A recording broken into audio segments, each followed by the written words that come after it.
Quel iPad faut-il choisir pour cette fin d'année 2022? Je vais dire dans cette vidéo mes conseils et selon tes besoins et ton utilisation, quel Mac te conviendrait le mieux et quel Mac faudrait-il que tu achètes pour cette fin d'année. D'ailleurs, si mon contenu te plaît, n'hésite pas à t'abonner avec le bouton juste en dessous et à laisser un petit j'aime, ça me ferait super plaisir et ça montrerait ton soutien pour cette chaîne. C'est YouTube, bienvenue dans cette nouvelle vidéo.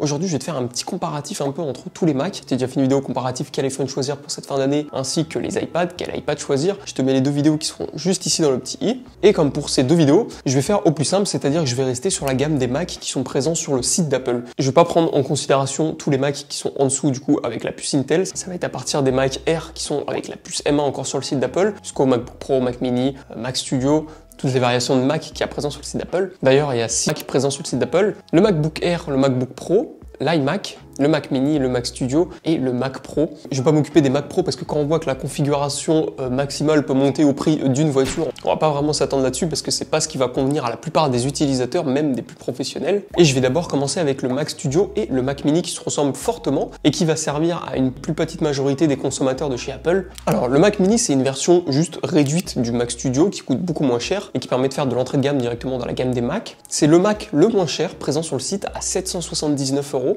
Sauf qu'avec ce Mac, vous n'avez pas de compris d'écran, de clavier, de souris. Vous avez juste le Mac Mini qui sert d'office de tour comme pour un PC Windows, juste en format plus petit et qui peut aller un petit peu partout. Comme le Mac Studio, c'est juste que le Mac Studio va s'adresser à des personnes qui sont un peu plus professionnelles, même poussées, mais même avec un Mac Mini, une personne professionnelle peut juste très bien être satisfait de cette machine. Surtout que le Mac Studio commence à partir de 2299 €, qui est quand même un peu au-dessus du Mac Mini. Surtout que si vous achetez un Mac Mini, vous allez pouvoir acheter à côté une souris, un clavier et un écran pour arriver au prix du Mac Studio juste à lui tout seul.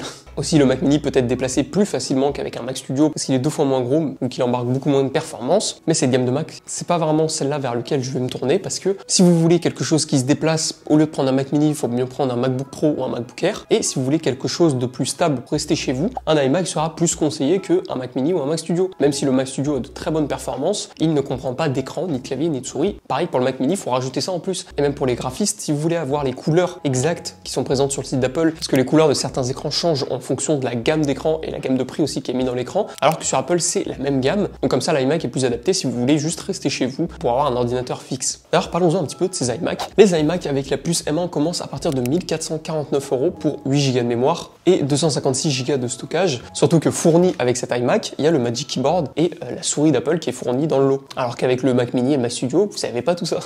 Vous avez juste le boîtier en fait. Surtout que l'iMac a un écran 4,5K de 24 pouces, ce qui est vraiment bien et a vraiment une très bonne qualité sur cet écran du Mac. Encore une fois, même si l'iMac convient à un grand nombre de personnes, il y a encore quand même pas mal de personnes qui aimeraient pouvoir se déplacer avec leur Mac parce qu'ils n'ont pas les moyens d'acheter 2 Macs par exemple pour en avoir un chez eux et un en déplacement. Donc c'est pour ça qu'on va rentrer dans la gamme des MacBook Pro et des MacBook Air. Les MacBook Air commencent avec 1199 €. Ce sont les anciens Mac avec la puce M1 encore présent dessus pour 8 Go de mémoire, 256 Go de stockage et avec un écran Retina de 13 pouces. Et on a aussi les MacBook Air avec la nouvelle puce, la puce M2 avec 13,6 pouces qui commence à 1499 € avec 8 Go de mémoire, 256 Go de stockage. Donc bon, on gagne pas énormément en taille de l'écran. C'est juste que vu que c'est un nouveau design de Mac et vu qu'il y a une encoche en haut du Mac, on gagne un petit peu sur l'espace. Pour charger ces Macs sur le M1, on a 2 ports Thunderbolt et sur le M2, on a directement un chargeur en MagSafe avec en plus ces 2 ports Thunderbolt. Si vous avez 300 € en plus à mettre dans ce MacBook Air M2, vous pouvez les mettre parce que même si le MacBook Air M1 est très bon, le MacBook 2 est aussi très bon lui-même, seulement pour 300 € de plus que la version M1.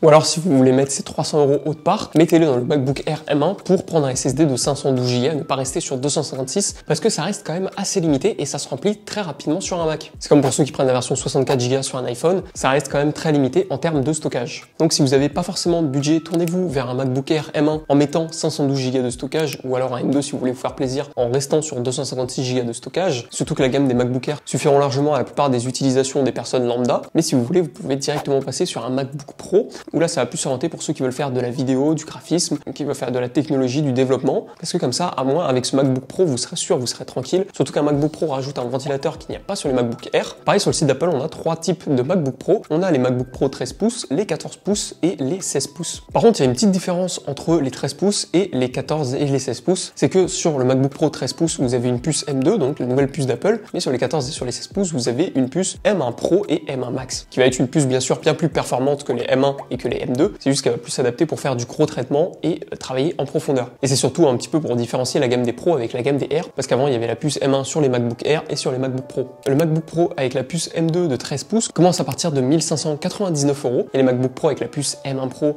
de 14 et de 16 pouces, c'est un peu compliqué à retenir tout ça, commence à partir de 2249 €. Ce qui différencie un petit peu ces trois Macs, ça va être la mémoire. Déjà vous pouvez avoir 24 Go de mémoire sur le 13 pouces et vous pouvez aller jusqu'à 64 Go de mémoire, que ce soit sur le 14 pouces ou sur le 16 pouces. Bien sûr, il y a le prix qui va augmenter aussi. Et pareil en termes de stockage, vous pouvez monter jusqu'à 8 Tera si vous avez envie. Donc si vous avez besoin de vous tourner vers la gamme des pros, sans forcément avoir des performances ultimes que vous atteindrez jamais, mais que vous avez quand même besoin d'un peu plus d'efficacité que des gens lambda qui pourront prendre un MacBook Air, tournez-vous vers un MacBook Pro 13 pouces parce que c'est celui qui va vous convenir le mieux. Et si vous passez de 8 Go à 16 Go de mémoire, ainsi que de 256 Go à 512 Go de stockage, c'est la version que j'ai, sauf que moi c'est avec le MacBook Pro M1 et pas le M2. On arrive tout juste au-dessus des 2000 € à 2059 € et avec cette configuration, ça vous permettra d'avoir de très bons résultats. Surtout que c'est avec la nouvelle puce, la puce M2. Moi, le MacBook Pro que j'ai avec la puce M1 fonctionne très bien, surtout qu'il date de 2020, ça fait déjà 2 ans que je l'ai cet ordinateur et je n'ai eu quasiment aucun problème dessus. Il y a toujours des petites applications qui plantent, mais sinon au quotidien, il fonctionne parfaitement bien. Et je crois que le mien coûtait un peu plus que le M2 qui coûte maintenant à 2059 € avec la configuration que je vous ai dit, donc ça me semble être le bon compromis. Après, si vous voulez de l'argent, si vous voulez être sûr d'être tranquille vraiment pendant longtemps et d'avoir les meilleures performances, bah n'hésitez pas à prendre le Mac Pro 14 voire 16 pouces qui coûte bien sûr beaucoup plus cher parce que c'est pas la même puce, c'est une puce M1 Pro, mais au moins avec ça vous êtes sûr d'être tranquille pendant un bon bout de temps. Voilà, c'était Dorian, j'espère que vous avez aimé cette vidéo. N'hésitez pas à me dire ce que vous en avez pensé en commentaire et allez voir du coup les 2 autres vidéos que je vous ai fait, que ce soit sur les iPhones ou sur les iPads. Et c'est tout pour moi, je vous dis à la prochaine pour une prochaine vidéo.